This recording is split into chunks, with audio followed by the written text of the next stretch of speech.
Hi, everyone, and welcome to the Muslim Sex Podcast. Thank you so much for tuning in. I really appreciate your patronage, and I would love it if you could leave me a 5-star review because that really helps me. And if you could like and share this episode with somebody that you know that may benefit, your friend, your colleague, anyone, I'd really love you to share this podcast, especially if you find value in the Muslim Sex Podcast. Also, I'd love for you to subscribe to my YouTube channel and follow me on all my social media. Also, as you probably know, if you've been listening to this podcast, is that I have a practice that is now open in Chappaqua, New York. I see patients for menopause and sexual health, as well as regular gynecology. So if you are looking for a gynecologist that actually spends time with you, that has time to listen to you, then I would invite you to come and see me in my practice, and I'd be more than happy to take care of you. So make sure if you live in the New York area, or even if you don't, come and see me in my office. I'd love to meet you.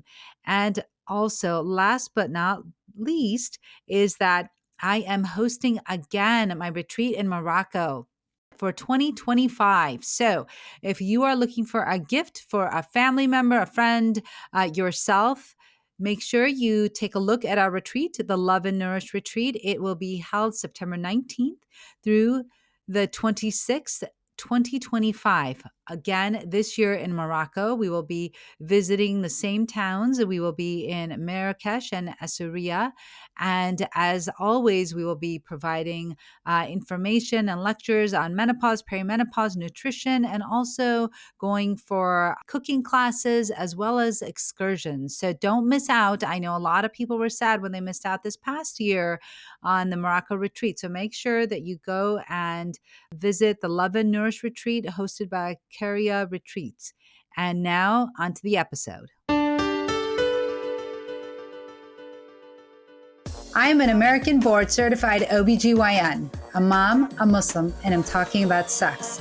This is the Muslim Sex Podcast. Welcome to the Muslim Sex Podcast. I'm your host, Dr. Sadaf, and this episode is everything you need to know about supplements that are available during perimenopause. Before I get into it, there are a few things I want to make very clear. Definitely, I'm not giving any type of medical advice. So if you have any questions about your health, please speak with your healthcare provider. And definitely no rulings or any recommendations about your religion. So if you have any questions about your religion, please speak with your friendly neighborhood religious leader.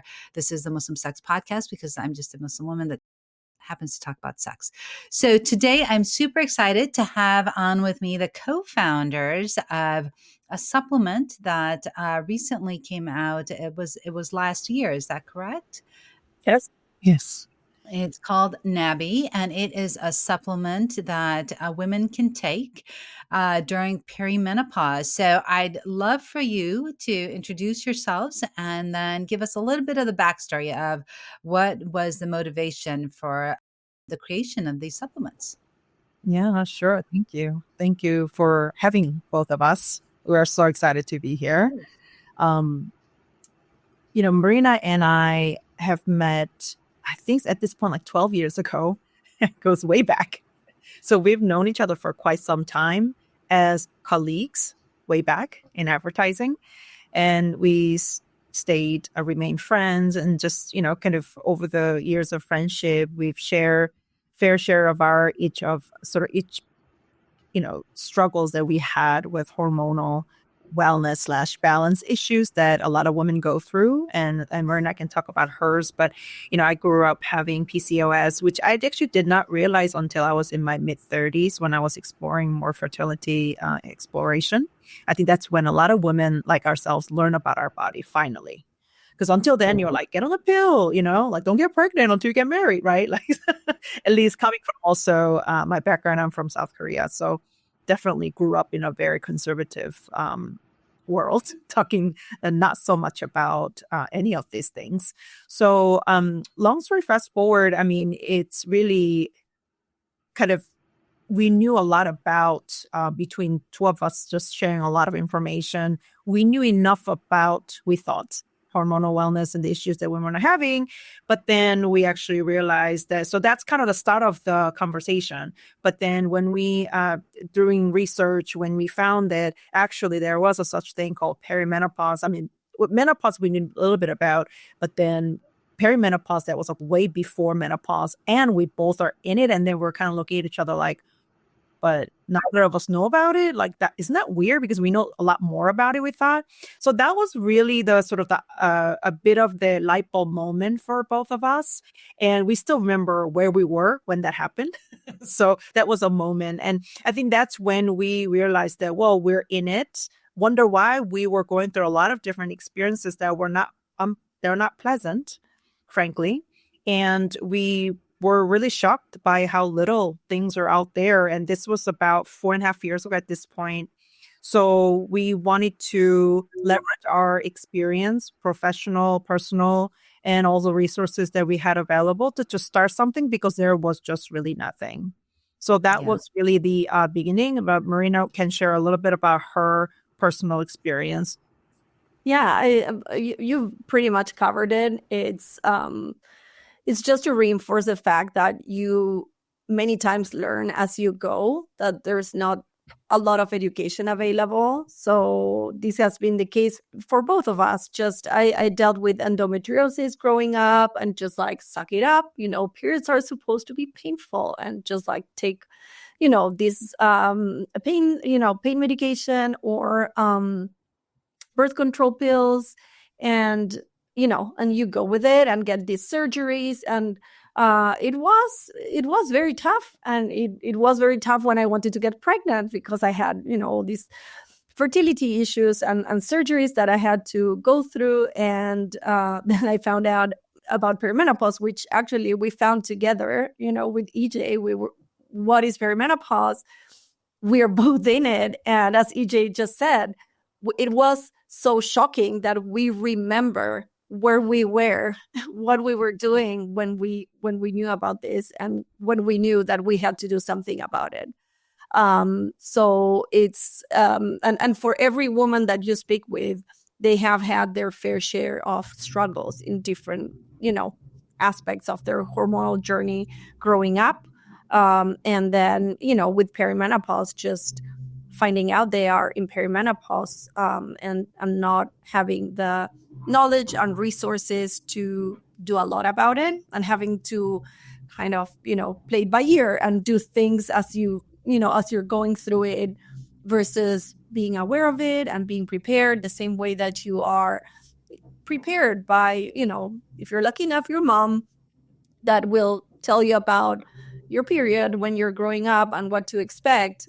The same thing, should be expected for perimenopause and menopause. And as EJ just said, we were aware of menopause. We knew what it was. It's just like when you stop getting your period, that's it.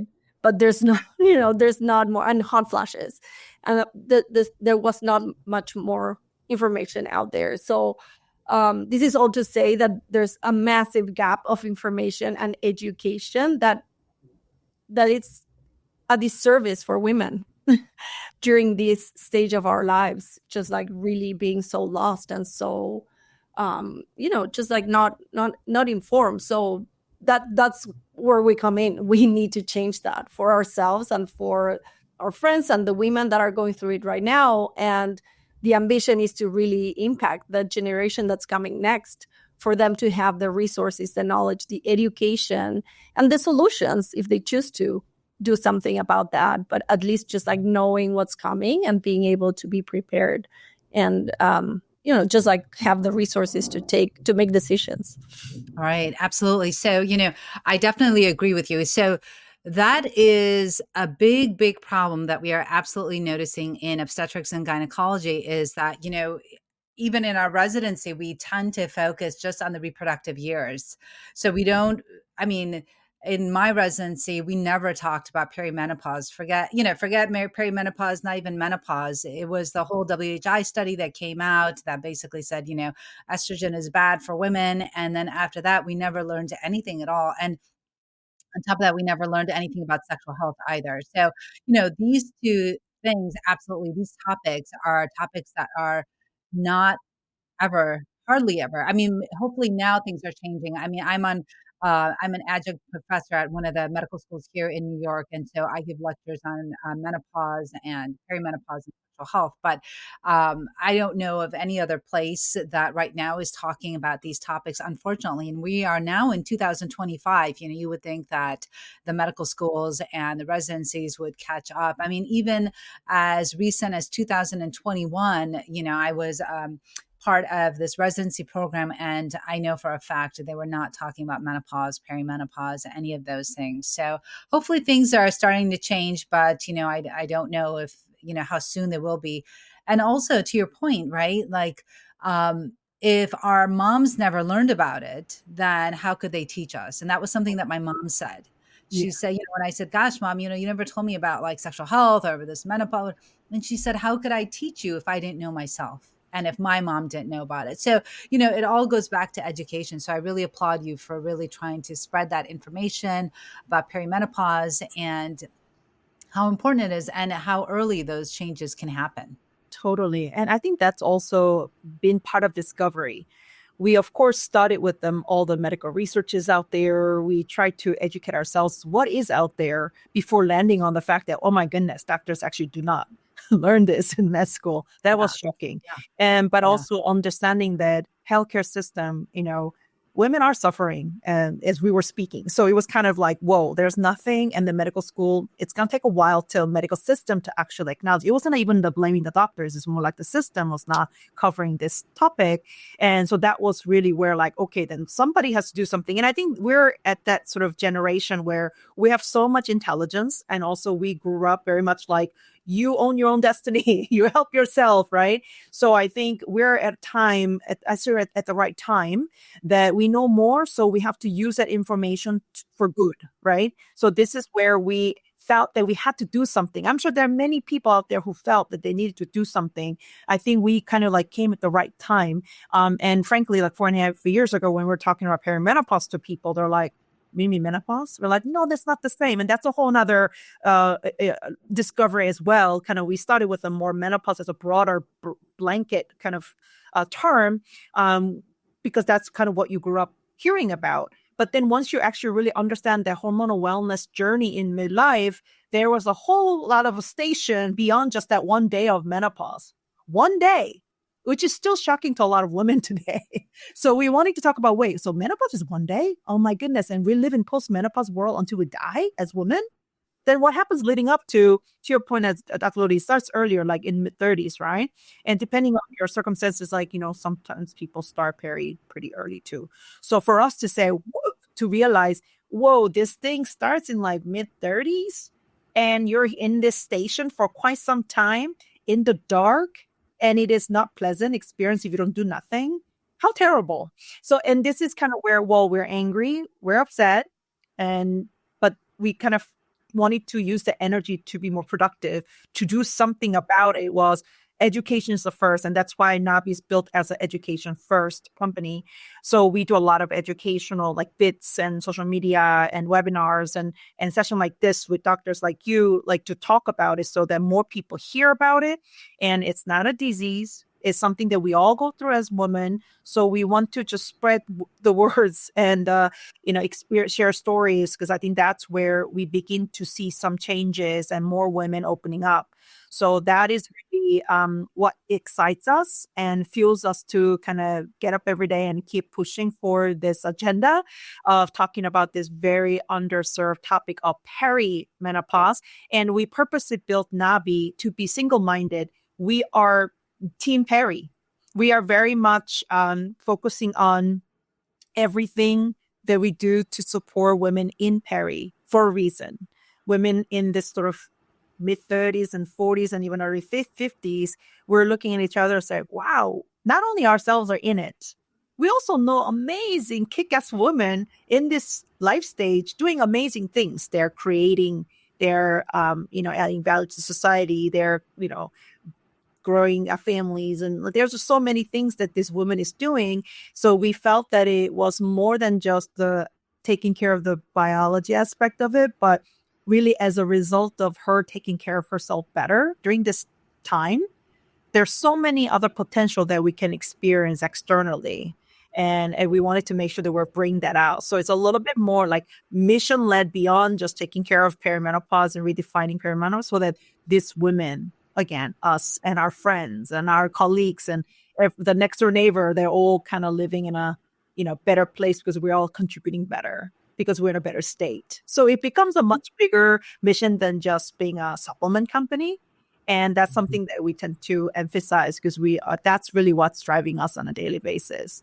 Mm-hmm, mm-hmm. No, that's fantastic. And I'm so glad that you're out there spreading information because, as you know, there is such a lack of information regarding perimenopause, menopause, and it really is kind of left up to the individual to figure it out on their own and, kind of sort out their symptoms. And a lot of times, women will go to their primary care provider, whoever they go to, and be dismissed, right? Because a lot of times the physicians don't know, or even, whoever they're seeing, like a nurse practitioner or whoever it is, but they may not realize that, perimenopause can start as early as, 35. And like you said, people can still be having their periods regularly. They can still be trying to get pregnant. They can, all of those things, but at the same time, still be experiencing all of these other symptoms. And we know that primary ovarian insufficiency can happen less than the age of 40. So women can absolutely be going through these symptoms without even realizing that they're in perimenopause. So it's really important to get the education. I love the fact that you're both of, women of color. And I know that that's something that we oftentimes do not see. And I'm just wondering if you found it hard to find your space in this, perimenopause world, or if you found it to be rather easy. I mean, talk to me a little bit about that. What's it like? I'd say it's really nice to be bringing that color to the conversation because it's very much needed. We Yes. know as a Mhm. fact that the experiences of different ethnicities are different. That, for Absolutely. example, Latinas tend to have a longer menopause, perimenopause transition, Perimenopause, yes. and Mhm. that you might experience some symptoms for longer periods of time or more intensely. The same for Black women. So Asian women tend to have less symptoms and shorter a shorter perimenopause. So there's different ways that you can go about it, and then also culturally, these things are experienced differently. You Yes. know, and they impact you differently because you have a different upbringing and different things that are, just impacting your everyday and how you think about yourself and you think of yourself as a woman and your worth. So there's also, this more emotional aspect, cultural, and that it's influence, that it's important. So for us, I'd say we bring a lot of pride from that space of really being able to engage in this conversation from that minority just aspect, that it's really rewarding, and being able to really have that as part of our mission, just really looking to be as representative as we possibly can in the way that we are engaging with women, in the way that we're doing research, our own research, and trying to engage as different voices as we can. So I'd say that's very much part of our mission. And Yeah. EJ, I don't know if you want to add anything. Yeah, I mean, I would say that, 4 years ago, I used to go to some of these events that are taking place to talk about menopause. First of all, perimenopause was not really getting the attention at all. It was really the menopause broadly. I think Yes. it's really just most recently, as like just a couple months ago, that there is a bit more of a focus on perimenopause, but we're already there because we wanted to make sure we're decoupling peri from menopause conversation, because there are two different bodies we're talking about. But also from a diversity perspective, I clearly do remember being like the only color person in the room. And all the good intention, right? Everybody's talking about educating and, but it was a very silo conversation. And I think that's also I see that for past 12 months or so, when we go to events, we definitely see more groups, but I do think that there's still huge opportunity, I think, for us to be more integrated. And I do think that at the end of the day, it all comes to data right now. Like, women have not been really part of a lot of their clinical research to begin with. So we're already starting at the bottom ground, like negative few floors down. Then there's a ethnic aspect. Like, there's then women are not really participating well as much as men, but then there's also color women. So there's a lot of these things are over the years that's contributing to where we are today. And with company like us, like NNABI, we're making sure that we are bringing the right segments of people, so that we are being more diverse in how we look at the situation and problem solving. But it will take time, because that will the aggregation of data it won't happen overnight. And also, for us to even do the right kind of research, our barrier is that a lot of the women in it don't recognize. And this is, I think, goes back to because they never knew it. So how would you know it? And it's not like you're bleeding in your head. Oh, you're bleeding. That's not the situation. This is all symptoms that, like, what at this point, like, there are like 50 plus symptoms, psychological, physical. So it's really hard to pin down, like, if you have this one thing, then you're perimenopause. There's no such thing. Every body's different. And as Marina said, there are different cultures and nutritions and lifestyle that all also contribute to how you experience peri. That's what we're learning. People in Nordic country is very different than like people in Asia, for example. Right. So I think, how do we call out the nuance? This is still a huge opportunity, and we really do hope that we can continue to, bring that aspect more and more, so that we can make this more of a colorful, understanding of the body, and then also just so that no one body is the same body for all. So we would love to bring more of that to the conversation. Yeah. And I think that that's so important, right? That I think that your backgrounds absolutely add more value to your company because, we see that oftentimes here in the US, right? We see that a lot of people that have the largest megaphones are those that, tend to be very, I don't know, I would say, one colored, I guess, and I think that it's really important to see that everyone, if we have the privilege of getting older and experiencing perimenopause and menopause, we all experience it differently. So it's very nice to have different experiences seen so that women that are going through it can relate to individuals, right? Because say somebody that's Pakistani may not be able to relate to a Caucasian woman or, be able to talk to them about their experiences or what they're going through because they just can't relate, right? There's that cultural barrier there. And so I think it's really important to know and understand that what you said is that, different people, different ethnicities, different cultures experience perimenopause, menopause differently. And it's really important to know that and to understand that. And we're so lucky here in the US that these conversations are loud and getting louder and people are getting more education. But, in different parts of the world, you don't have that. You're not having those conversations. And so it's really important for women that perhaps are in, Asia to see an Asian woman talking about this because they can be like, wow, this is a woman who I can see myself in. And she's talking about this very important stage of life that nobody here is talking about. Right. And same thing with Hispanic women. So I think it's just really important, the representation, right? It all boils down to representation and being able to relate to individuals and let them know that, that they are seen and heard and that they matter as well as the main population at hand. Yeah, No, for sure. 100%. Yeah. So, I'm really interested to know also about your ingredients. So, on your website, you talk about the ingredients in the supplement, and maybe we can talk a little bit about that, about the formulation and how you came up with the ingredients. I know that on the website, again, it talks about all the different symptoms that women are experiencing in perimenopause, with it could be low libido, it could be digestion, bloating, right? Anxiety, these hot flashes, all of these things. And so you talk about the different ways that your supplement is sourced and the ingredients. And so if you could just tell me a little bit about how you decided which symptoms to tackle, right? And how you came up with the ingredients to help source and to also tackle those symptoms that women are experiencing. Yeah.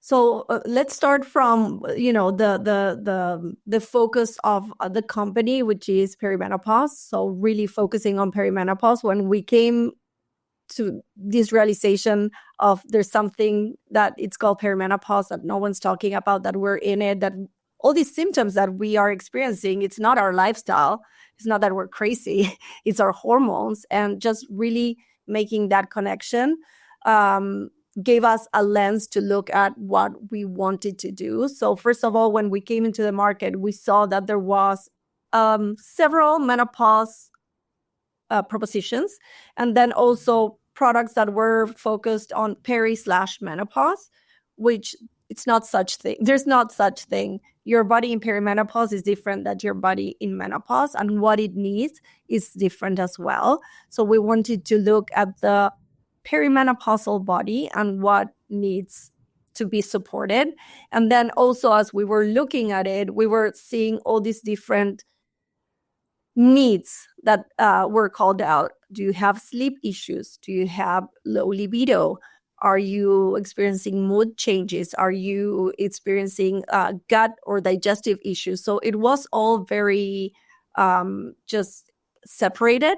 And it's one body, it's one perimenopausal body. So we also wanted to look at the perimenopausal body from a more comprehensive, holistic, functional medicine, perspective. So we embarked in a very deep understanding of perimenopause, speaking with a lot of experts and doctors, doing our own research as well.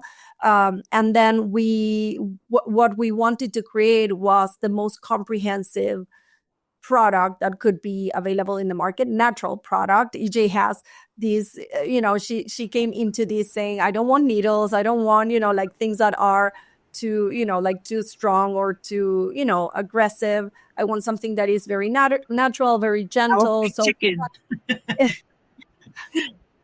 we have that lens as well. And we did partner with a naturopath and an herbalist that helped us bring this vision to life.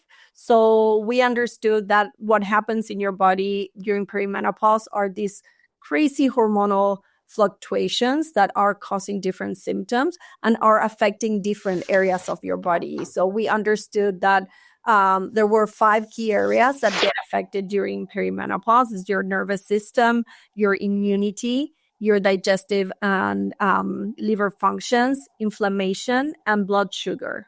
So those are 5 different areas. And stemming from these, you experience the symptoms. You experience sleeplessness, you experience fatigue, you experience mood swings or low mood or bloating or hot flashes. Different things are stemming from these 5 areas being disrupted by hormonal shifts. So with these criteria, she created a formulation for us.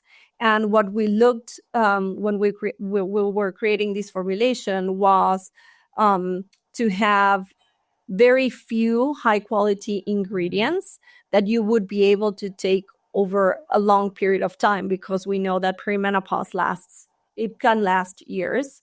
So we were very committed to have peer-reviewed, clinically tested ingredients, the best quality that we could find, and ingredients that had very little interactions with, medications or other things. So there's a lot of thinking behind each of the ingredients that you can find in the formulation. And you were asking about the ingredients. There's 6 ingredients. And you have curcumin, it's hydrocurc, it's a branded extract. You have artichoke, KSM 66, which is the best quality ashwagandha, schisandra fruit, macaxtra, it's organic maca, cinnamon. And then for the second SKU, or the second product, we have CBD as well. That's the 7th. But this is all to say that we have 2 different products, which is the red one and the green one. These are our two forms, and they are basically providing that support to these 5 areas of your body. That's why it's very essential 5, because it supports these 5 different areas that get disrupted during perimenopause. So I'll pause here. These to take ingredients are adaptogenic, and we want to make sure that now they are adaptogenic. Sorry, it's Friday. Herbs that are working synergistically. So not only each of them bring their own clinically researched peer-reviewed data, but we also wanted to make sure that when they are come together, they have a synergistic effect. So that is something that we want to make sure. And the dosages, I think something oftentimes a lot of people don't really understand. And then frankly, prior to this project, I don't think neither of us really understanding the dosages, but dosages are very important. You taking ashwagandha, let's say, first of all, there's a different class of ashwagandha. That's why we put the highest quality KSM 66, but also the optimal dosage. And this is something that we wanted to make sure that whatever amount that we're putting in are going to be proven to work. And that's why we use the studies that's out there, and you use that as a guidance to put the right amount, optimal amount of ingredients, and also work with a compounding pharmacist to make sure that when all the formulations come together, all the ingredients come together, that not only synergistically working, but also the dosages are optimal. And as Marina said, because perimenopause is a long station, if you will, we wanted to make sure that there's something that can be very gentle and be taken for a very long time. And also, if you what we did not want to be was oftentimes you pick up a bottle, supplement, and sometimes you see like 30 different things. You kind of wonder, how did they jam everything in one place? And we wanted to make sure, that's why banking on the super herbs and making sure they have the optimal dosage that's proven to work based on the research. And so it's the highest quality, the clean, and the synergistically formulated. So that's the power that we're bringing to women in perimenopause, and not mudding up peri/menopause, wonder why some of these things don't work. And also, it's not that one-off that Marina was talking about earlier. Oh, you're not sleeping? Take this. Oh, you feel bloated? Take that.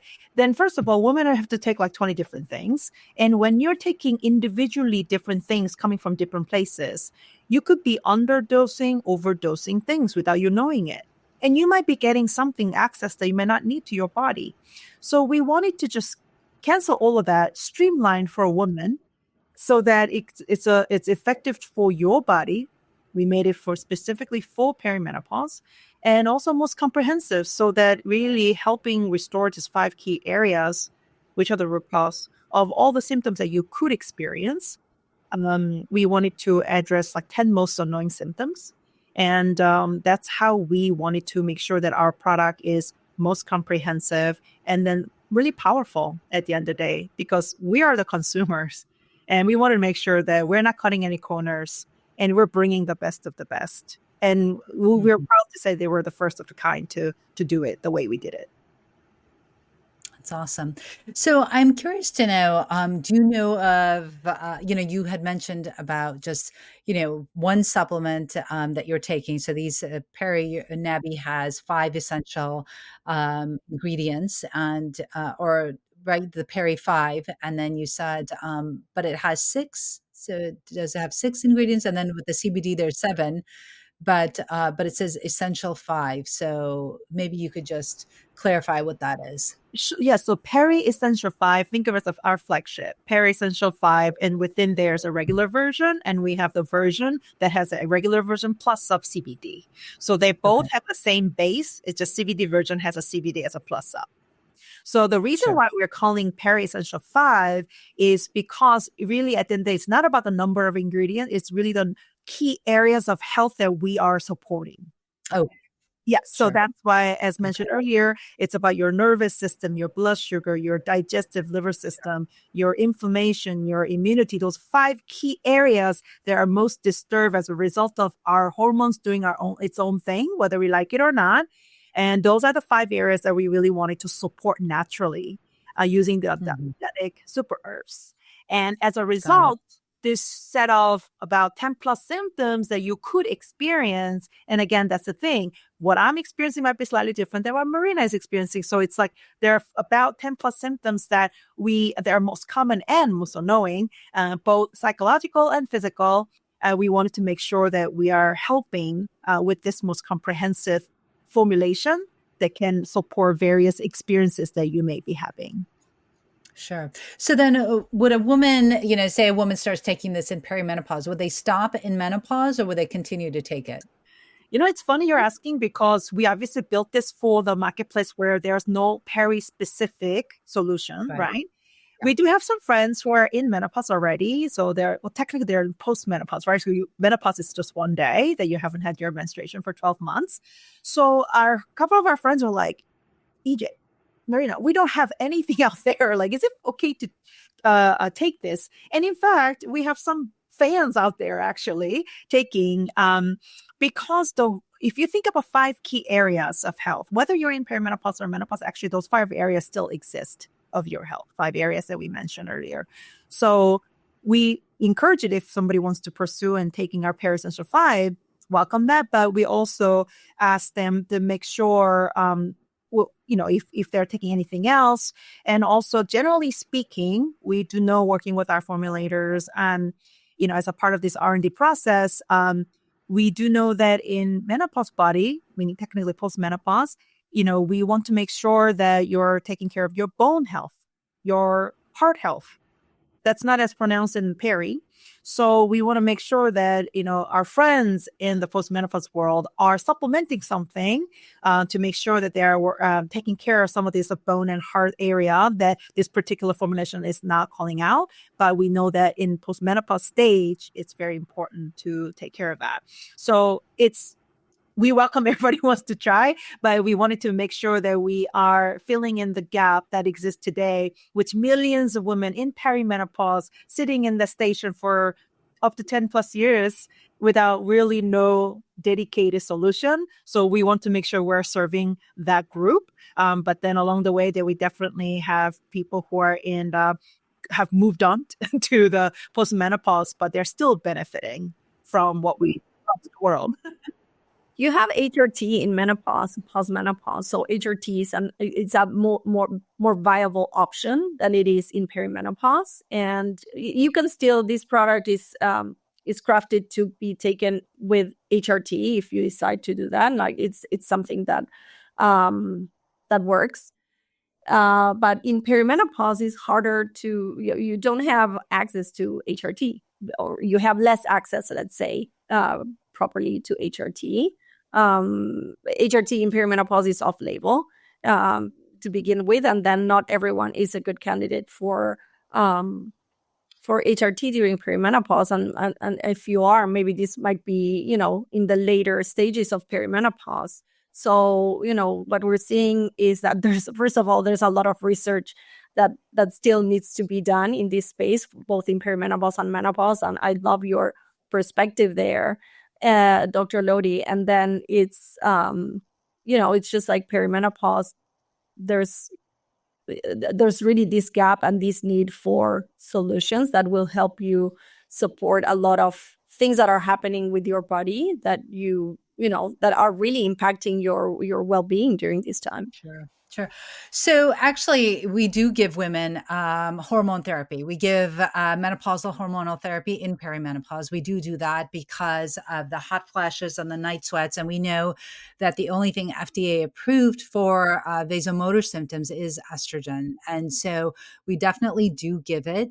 And of course, we know, as you mentioned, it does prevent osteoporosis as well. So estrogen is definitely given in perimenopause. And so I do have some younger women on it. Now, whether or not women decide to take it is, another situation, right? That maybe they feel like they don't want to take it. They don't want to take hormones. So I would definitely say that, I could see how your supplements would add to that. And, if they decide not to take hormones, they don't have to take it. But we definitely do. I do have women as young as 44 on menopausal hormonal therapy. And, just to clarify, it's not birth control, right? So some women do get birth control as on when they're in perimenopause. So that could be because, they're having this heavy bleeding. And so sometimes the doctors think that, well, okay, or they'll get an IUD placed. And then if they get the IUD placed, that can help with the bleeding, especially a progesterone only IUD that helps with the bleeding. And then we can give the estrogen patch or even an estrogen gel or something like that. for the hot flashes and the night sweats that happen. So definitely we are doing that in the perimenopausal period because we do see, as you mentioned earlier, a lot of changes in the period and in the menstrual cycle. We know that sometimes you can get shorter, cycles or longer cycles, but definitely heavy bleeding does happen. And so that's why that progesterone IUD is really helpful.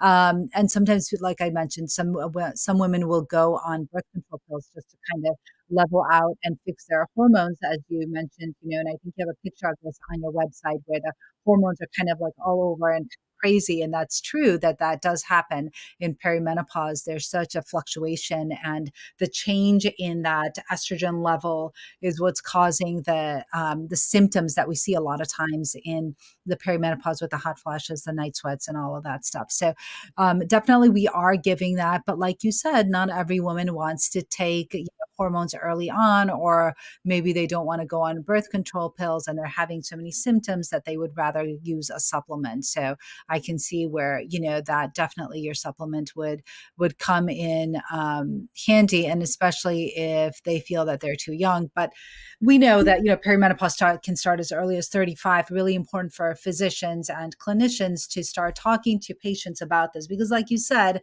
not everyone knows. One, physicians don't know that, or providers, right? It doesn't have to just be physicians. It could be PAs, nurse practitioners, whoever you're seeing. They may not know that perimenopause begins earlier, can start very early on in the mid to late 30s and into the 40s.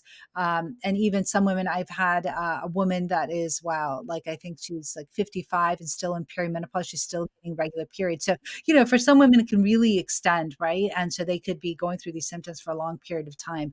But it's really important just to have choices. And I think that that's where these supplements fall in, is that it's important to have choices, whether you want to go on this menopausal hormonal therapy, whether you or not you want to go on birth control pills, you want an IUD, you don't want anything, maybe you just want supplements. And so it's good to have all of these things in your armamentarium, right? For physicians to know that these things are available, that, there's some people may be a candidate, some people not. And so as long as they have options and they know what's available, I think that that's really key. But that's the critical point, and that's what we're where we're trying to go with NABI.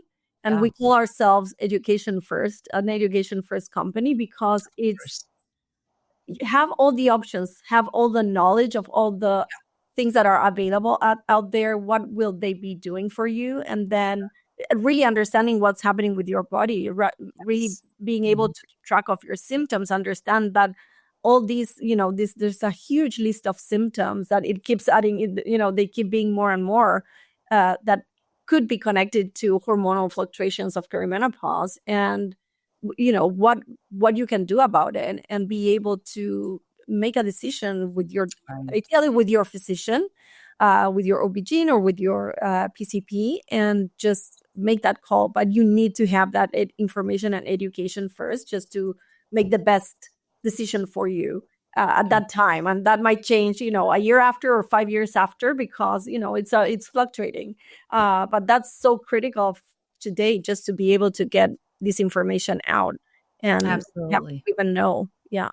Absolutely. And, I see it where, you could even do like menopausal hormonal therapy, right? MHT with perhaps some supplements, right? So if you're in perimenopause and you're having these symptoms and you take, hormones and that helps you, but maybe you're looking for a little bit more, or maybe you are trying to see if this, these supplements would help support you even more in maybe some anxiety or something like that you're experiencing, maybe you try these supplements. So definitely there is a place for supplements if you decide that that's what you want to do. But yeah, I'd love to see. So let's talk about some of the studies. I know that you've had some studies done using your supplements. So maybe you could talk to us a little bit about the studies that you've conducted. Yeah, so we did open label trial with 30 women, and the doctor physician led study to make sure that this was not something that just two of us are excited about, but it's actually come with results in a woman. So based on our research of the 2 months period of trial, we saw some really promising results. 86% reported decreased level of stress and improved energy, which is huge. 83% improved digestive issue, gas and bloating. And I think this is a point too, like Oftentimes now the dialogue has very much about either you're all the way HRT or not.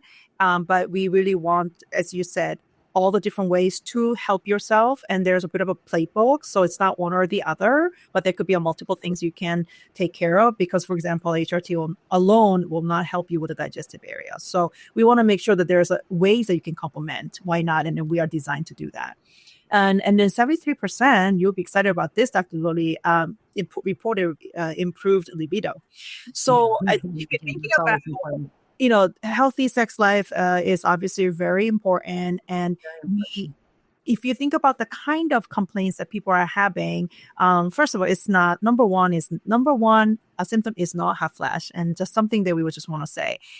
From our research, the ongoing research that we're doing with women giving us a sort of their sort of baseline of what they're struggling with, the number one will be bloating, actually. Feeling the bloating, and then sugar craving, fatigue, sleep disturbance, and the weight gain. So more than 2/3 of women are reporting these things that I just said. So, and then, and then on top of that, with feeling anxiousness and the feeling irritable, like having the urge, I want to punch somebody. I say that because that's very common. And then feeling the low mood.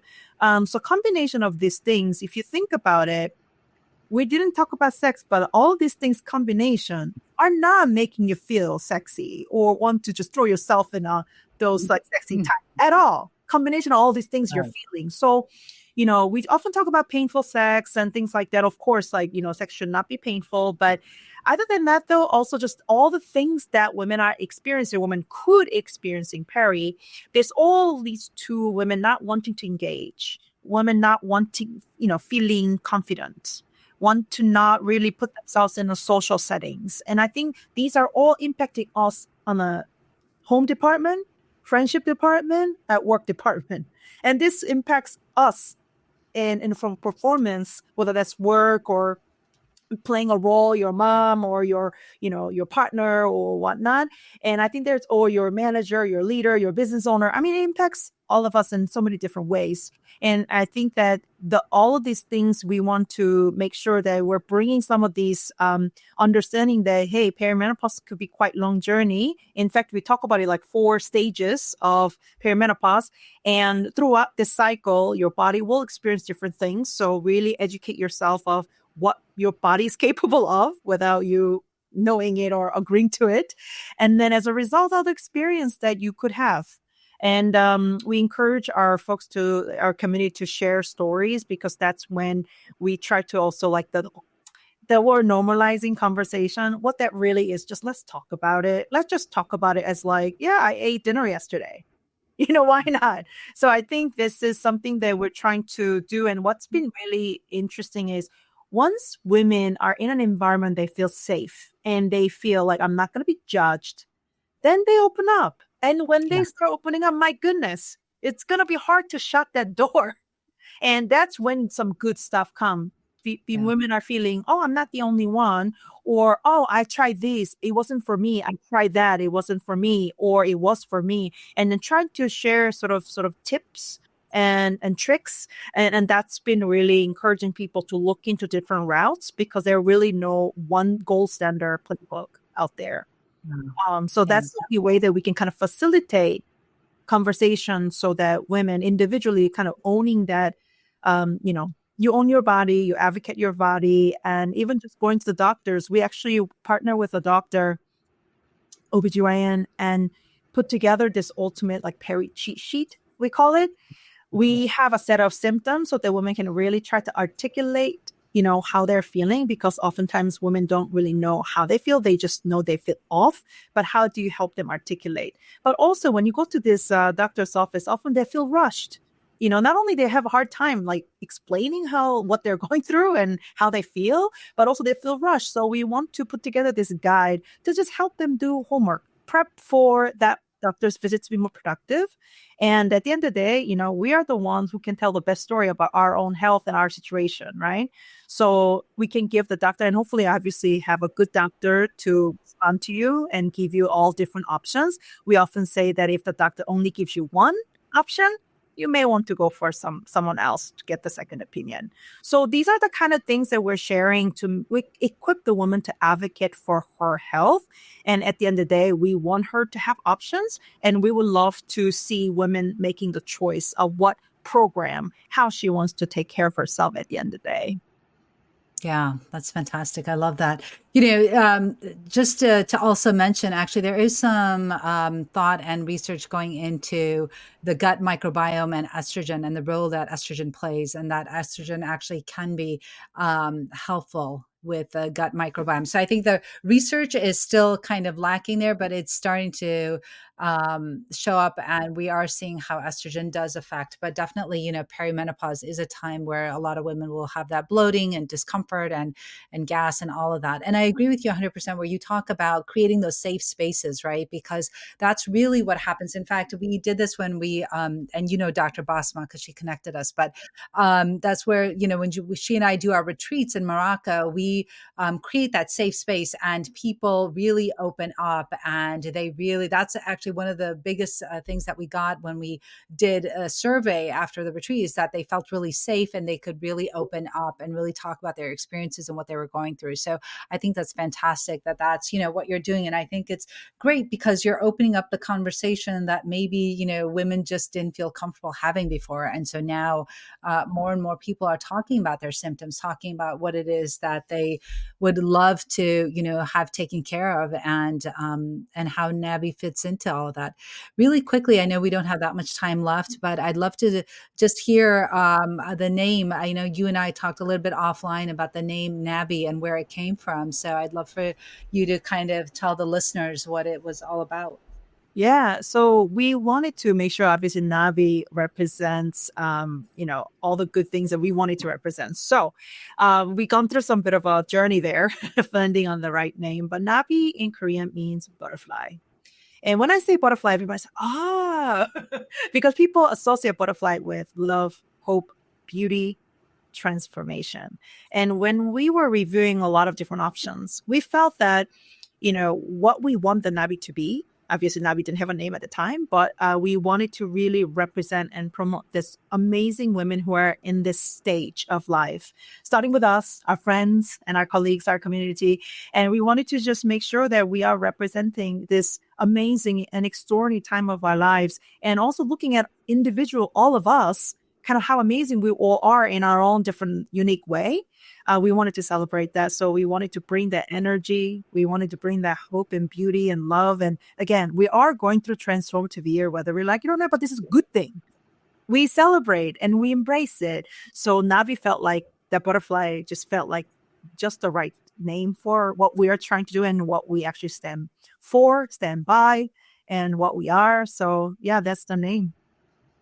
It's fantastic. Yeah, I love that idea of a butterfly and transformation, because that's kind of what we go through, right? We kind of go through a metamorphosis as we are going through perimenopause, and it's almost as if women's lives are in a constant change, of a good change, right? We go from puberty to the reproductive years to perimenopause to menopause, and it's a constant evolving, just getting better at who we are as a person. So I love the name. I think it's fantastic. Well, thank you so much for coming on and talking to us about NABI or NABI. Is it Nabi. NABI? NABI. Thank you so much for coming on and talking to us about NABI, EJ and Marina. Thank you so much for all the work that you are doing to promote education and more knowledge, and fostering more discussions about perimenopause. And I think that's really important, and that's really the way that we need to go. So thank you so much for all that you are doing. And well, in case somebody is super interested in learning more about you and about your company and about your supplements, where can they go to find that? NabiLife.com. All right. NabiLife.com. Nabi with a double N. NabiLife, Mhm. one word.com. And then we are also can be found on Instagram, Nabi.life. All right. Well, thank you so much for coming on and talking to us about your experience with perimenopause and what led you to create these supplements. So thank you so much, and looking forward to all the future research that's going to come out and about your supplements. So thank you again. And while we are done and it's been real and really intimate, and remember, this is not meant to be any type of medical advice. If you have any questions about perimenopause, menopause, or anything else, please speak with your healthcare provider. And definitely, if they dismiss you, make sure you go and find somebody that doesn't dismiss you and actually listens to you. So that's really important. Yes. And until next time, this is the Muslim Sex Podcast. So thank you for listening to the podcast, and make sure you leave us a review, share and like the podcast. And if you leave me a review, I'd love to shout you out on social media. So be sure that you share it with all your friends. And thanks for listening.